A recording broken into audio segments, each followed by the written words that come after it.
Hello friends, welcome back to Neetu's world. నేను ఎప్పటి నుంచో ఇలా పెరుగావళ్ళు ఎలా చేయాలి ఏంటి అనేది వీడియో షూట్ చేద్దాం అనుకుంటున్నాను. ఎలా చేయడం అని చెప్పానంటే అందరూ చేస్తారండి, తెలిసిందే. బట్ ఏంటి అంటే పెరుగావళ్ళు స్పాంజీగా ఉండాలి. స్పాంజీగా ఉండటం అంటే జ్యూసీగా అనమాట. ఇప్పుడు పెరుగులో తాలింపు వేసి గారెలు వేసేస్తే అంత జ్యూసీగా అనిపించవు. ఒకవేళ అవ్వాలి అంటే 2-3 అవర్స్ టైం తీసుకుని అప్పుడు అనిపిస్తుంది. అట్లా కాకుండా ఇలా చేసిన 15 మినిట్స్లోనే మనకి గారెలు అనేది జ్యూసీగా రావాలంటే ఎలాగూ అనేది రెసిపీ అయితే షేర్ చేస్తున్నానండి. సో దానికోసం ఏంటంటే పెరుగు కొంచెం ఎక్కువే తీసుకోండి. నా దగ్గర పెరుగు చాలా తక్కువ ఉంది, కొంచెం వాటర్ యాడ్ చేసి గారెలకి సరిపడా వేసాను అనమాట. దీంట్లో కొంచెం పెప్పరు, కొంచెం ధనియా పౌడరు యాడ్ చేసేయాలండి. సరిపడా సాల్ట్ కూడా యాడ్ చేసుకోవాలి. తర్వాత నేను కట్ చేసి పెట్టుకున్నటువంటి కొత్తిమీర ముక్కలను కూడా చిన్న చిన్న ముక్కలుగా కట్ చేసుకుని అవి కూడా యాడ్ చేశాను. ఇవన్నీ కూడా మంచిగా కలిసేలాగా యాడ్ చేసుకోండి. గట్టి పెరుగుతో కూడా చేసుకోవచ్చండి. ఇప్పుడు దానికి తాలింపు వేయాలి కాబట్టి పోపు కోసం అని చెప్పేసి ఒక పాన్ అయితే పెట్టానమాట. హీట్ అయిన తర్వాత 1 స్పూనుడు ఆయిల్ యాడ్ చేసుకుని, ఇంకా ఆయిల్ హీట్ అయిన తర్వాత వాటిలో పోపు దినుసులన్నీ వేసుకోవాలండి. ఏంటి అని అంటే ఇప్పుడు మన పోపు దినుసులు అంటే పచ్చిశనగపప్పు, తర్వాత మినప్పప్పు, నెక్స్ట్ జీలకర్ర, ఆవాలు, కరివేపాకు, ఎండుమిరపకాయలు, వీటితో పాటుగా కొంచెం కలర్ఫుల్గా అనిపించాలి కాబట్టి చిటికెడంత పసుపు కూడా యాడ్ చేసుకుని మంచిగా డైజెషన్ అవడానికి, టేస్ట్ కూడా బాగుండటానికి కోసం కొంచెం అంటే కొంచెమా ఒక చిటికెడంతా ఇంగువ కూడా యాడ్ చేసుకోండి. సో ఇవన్నీ కూడా లో ఫ్లేమ్లో పెట్టుకుని చక్కగా చిటపటలాడేంత వరకు చిటపటలాడించండి.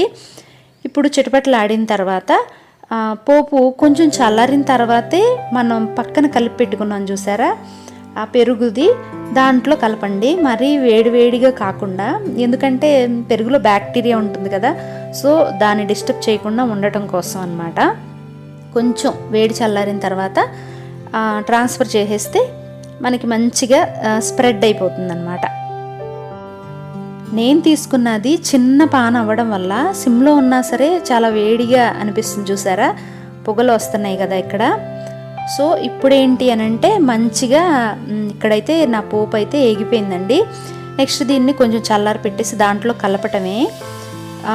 మేము మార్నింగ్ వేసుకున్న గారెలు మా హస్బెండ్ వచ్చేసి వేడివేడిగా తినేశారు. నేను పూజ అయిన తర్వాత తింటాను కాబట్టి కొంచెం లేట్ అయ్యింది. నేను 2-3 గారెలే తిన్నాను అనమాట. మిగిలినవన్నీ ఇట్లా పెరుగావళ్ళలాగా నైట్ అయితే చేస్తాను అనమాట.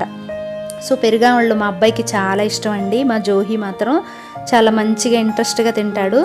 ఇప్పుడు ఏం చేస్తారంటే ఒక పాన్ తీసుకుని 1-2 గ్లాసులు సరిపడా వాటర్ పోసుకుని, ఆ వాటర్ కూడా మంచిగా బాయిలింగ్ అవ్వాలన్నమాట.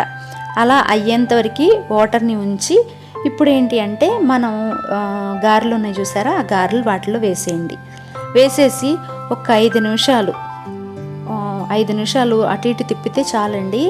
వాటర్ చక్కగా పీల్చుకుని ఉంటాయి కదా, అప్పుడు ఆ పీల్చుకున్న వాటిని ఏం చేస్తారంటే ఇంకో గరిట యూస్ చేసుకుని దాంతోపాటు ఆ వాటర్ని ఒక్కసారి ప్రెస్ చేసి మనం పెరుగు రెడీ చేసుకున్నాం చూసారా, దాంట్లో వేసేయండి. అలా వేసుకోవడం వల్ల ఏం జరుగుతుందంటే చక్కగా మన పెరుగావడల్లో గారె మొత్తం కూడా పెరుగంతా పీల్చుకుని మనకి లోపలంతా జ్యూసీగా అనిపిస్తుంది అనమాట. అంత బాగుంటుంది, గట్టిగా లేకుండా. మీరు ఒకసారి ఇలా ట్రై చేయండి. ఇలా ట్రై చేస్తే కనుక మీకు చాలా నచ్చుతుంది. మా అబ్బాయికి అయితే ఈ పెరుగావళ్ళు ఎంత ఇష్టమోనండి. గారెల కన్నా కూడా పెరుగావళ్ళు బాగా తింటాడు, చాలా ఇంట్రెస్టెడ్గా. మా జోహి లేడనమాట, ఊరు వెళ్ళాడు.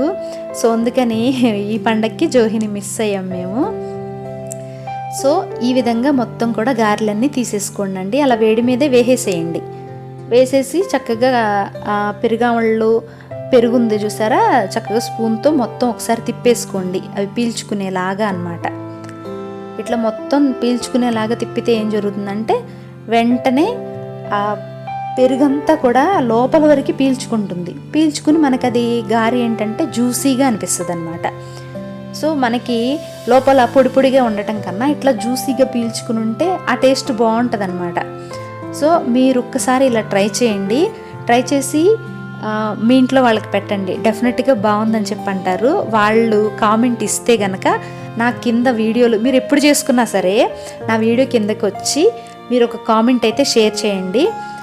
బాగుందన్నారు, నేను కూడా ట్రై చేశాను, ఏదో ఒకటి కామెంట్ అయితే కింద మర్చిపోకుండా పెట్టండి. ఫస్ట్ నా వీడియోని అయితే లైక్ చేయండి. ఇప్పుడు వచ్చేసి నేను ఆల్రెడీ టేస్ట్ చేసేస్తున్నాను. ఒక 5 or 10 minutes అయిన తర్వాత కూర్చుని నేను పెరుగు వడ అయితే తింటున్నానండి. సో పెరుగు వడ చక్కగా చూడండి ఇలా కట్ చేసినా నీట్గా వచ్చేసింది, లోపల వరకు అబ్జర్వ్ అయిపోయింది అనమాట. మనం తింటున్నా కూడా జ్యూసీగా అనిపిస్తుంది.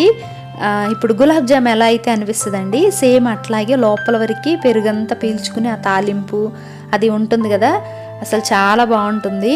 నాకు ఇప్పుడు వీడియోలో చూస్తుంటే మళ్ళీ మౌత్ వాటరింగ్ అనిపిస్తుంది అనమాట. ఇదండి వీడియో. మీకు గనక ఈ వీడియో నచ్చింది అనుకుంటే ప్లీజ్ లైక్ చేయండి. మీరు కూడా ఒకసారి చేసుకుని మీకు ఎలా వచ్చింది అనేది కామెంట్ సెక్షన్లో మర్చిపోకుండా కామెంట్ చేయండి. నెక్స్ట్ కొత్త వాళ్ళు ఎవరన్నా నా వీడియో చూస్తున్నట్లయితే ప్లీజ్ సబ్స్క్రైబ్ చేసుకుని ప్లీజ్ సపోర్ట్ చేయండి.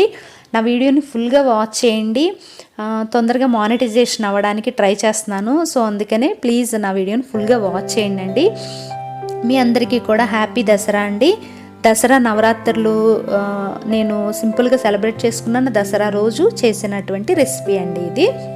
సో మీరు కూడా చేసుకుని మీకు ఎలా వచ్చిందని కామెంట్ చేయడం మాత్రం అస్సలు మర్చిపోవద్దండి. వీడియో చూసేటప్పుడు ప్లీజ్ లైక్ ఇవ్వటం మాత్రం మర్చిపోవద్దండి. మీరు లైక్ ఇస్తే నాకు కొంచెం పుష్ అవుతుందన్నమాట వీడియో.